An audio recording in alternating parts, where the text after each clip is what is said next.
waxaa jira dhalinyar badan oo maskaxda ku haya fikrado kala duwan kuwaas oo laga yaabo haddii ay fulin lahaayeen inay noloshooda wax weyn ka bedeli lahayd laakiin maxaa hortaagan waxa hortaagan hal cilad oo aan ku arkay dhalinyar aad u fara badan taasoo ah in uu maskaxdiisa ka dhaadhiciyay inuu sugo waqtiga munaasibka ah laakiin arrinka cajaa'ibkii waxa weeyaan ma jiro wax la yiraahdo waqti munaasib haddii aad tiraahdo sug ilaa inta ay arrimuhu iskugu ka toosayaan waxaad ogaataa adduunyada inaanay jirin maalin ay wax waliba isku toosan yihiin sidaa awgeed waxaan kugula talinayaa haddii in uun aad hayso fikir aad is leedahay uu soconaya ama mashruuc maskaxdaada ku jira oo haddii aad fuliso wax weyn u soo kordhinaya waxaan kugula talinayaa waxa aad maanta hayso inaad ku bilowdo intuu doonaba ha leekaado dhalinyar badan oo waxaa jira fikiro kala duwan oo ganacsi maskaxda ku haya laakiin laga yaabo inay ka fikirayaan caqabadaha kala duwan ee hor yaalla awgeed inay maskaxdooda u sheegayso inay sugaan maalinta munaasibka ah ee caqabadahaasi ay ka dhammaan doonaan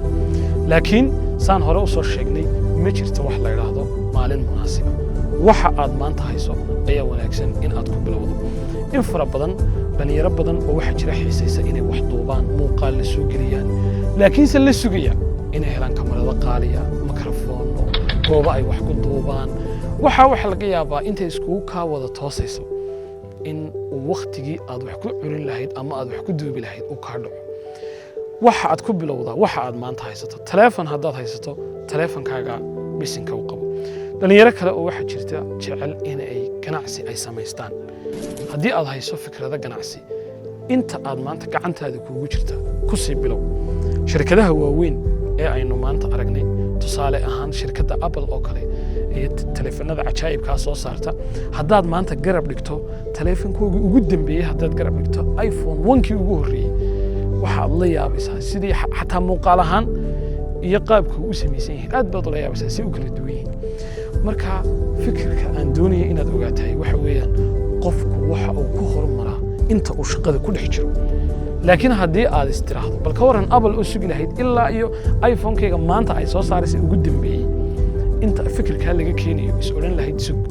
waa maya marka waqtigu uu socdaa dhalinyaro ha sugin inay wax iskugu ka toosaan waxa aad maanta hayso ku bilow taasaa markaa keeni doonta mustaqbalka maalinba maalinta ka dambaysa inaad horumar aad sii samayso ilaa aad gaadho halka ugu sarreeya taas waxay taladeennii jimcaha aad baa mahadsantihiin jumca mubaarak